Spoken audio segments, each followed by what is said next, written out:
So after only recently completing the first game in the GT Advance series again and really enjoying it, I suppose it only makes sense for me to check out the second game in the series. So here it is, GT Advance 2 Rally Racing for the Nintendo Game Boy Advance. I hope you enjoy.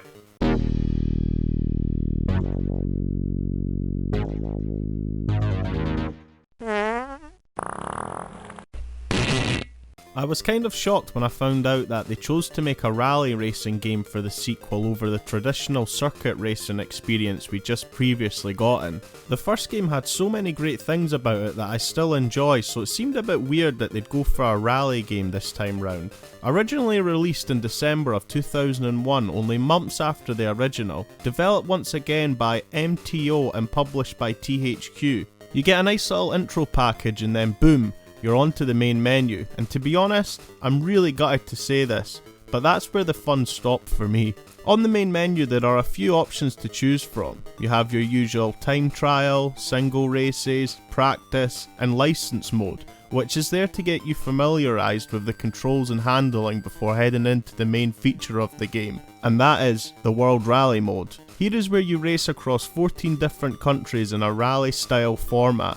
Each of the 14 countries has 3 different stages, with each one requiring you to finish higher up the ranks with each rally you play to either get a bronze, silver or gold trophy to progress to the next country. The game has a severely less amount of cars and car manufacturers to choose from compared to the last game. After completing the game fully, you'll only have a total of 15 cars to choose from. It wasn't like the previous game where cars you'd unlock could potentially help you later in the championship mode. I think I changed cars maybe once in my playthrough, and it didn't change the experience whatsoever for me. They have also gotten rid of upgradable parts in favour of this fine tuning system to fit your personal preference. I get that having pimped out cars like the first game wouldn't work in a rally game, but it set the bar fairly low for me already at this stage, and I hadn't even gotten into my first race yet. Before starting a race you get given a rundown of what to expect from the track, its length and what conditions you'll be driving in, so you know to make sure to equip the right tyres for the car of your choosing. Now you're in a race. Seen as it's a rally game, the objective is to get from A to B in the fastest time possible. Straightforward enough. A for acceleration and B for braking. The gameplay is horrible for me though. It suffers from what a lot of the racing games on the GBA did, and that's the feeling of your car constantly sliding about like a deer on ice. It really was a problem for me. Even after tuning my car to get tighter controls and better handling never helped. If anything, it made it worse. The other AI opponents don't enhance the experience at all. Unlike the first game where they'd occasionally try to push you off the track, here they just seem to be driving at a leisurely pace in a world of their own.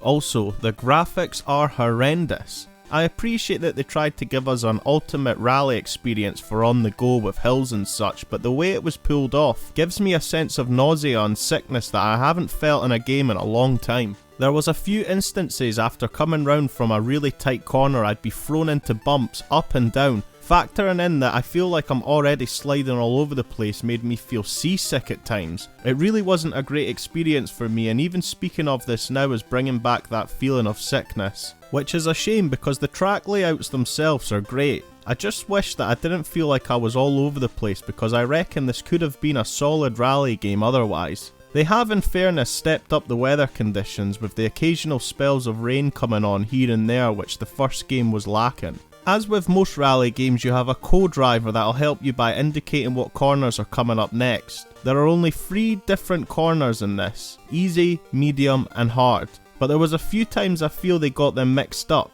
I'd be anticipating a hard left that my co-driver has shouted out to me, but once I've committed to it, it felt more like a medium, so I've gone full in for a hard corner to only find out it was a medium. It also doesn't help I'm sliding about like fuck to begin with, resulting in me having to restart the rally from the beginning. No biggie really, because I don't think I spent more than 1 minute on each track if I remember correctly. The draw distance doesn't help much either, especially if you're on hills and you get notified of a corner. It's like it comes out of nowhere. You got to have reflexes like a cat sometimes while playing this. The music is the same as the first game. Well, not exactly the same soundtrack, but how they made the music. Like the first game, using a Gameboy 8-bit sound chip for the in-race music, while the Game Boy Advance's sound chip takes care of the car sound effects, which aren't as great sounding as the first game if I'm honest. All in, it's not that difficult to complete unlike the first game, where the more you progress the harder it became. I felt in this it had the same difficulty all the way through that wasn't that challenging for me, so it doesn't give me much replayability. I think I managed to get gold in all stages apart from the last stage in the UK, but once I retried it, I smashed it with no problem. The one thing they did get right this time round though was getting rid of the password system and replacing it with a proper save feature. But the game is that short, I managed to bash through it in one sitting without having to save it once. It was received fairly well, a little less than the first game, but I wasn't surprised when I found that out. It done well enough to get a third game in the series, which I didn't even know existed until I'd done some researching for this video. I'm glad I know now though, because I'm happy to say it goes back to its roots.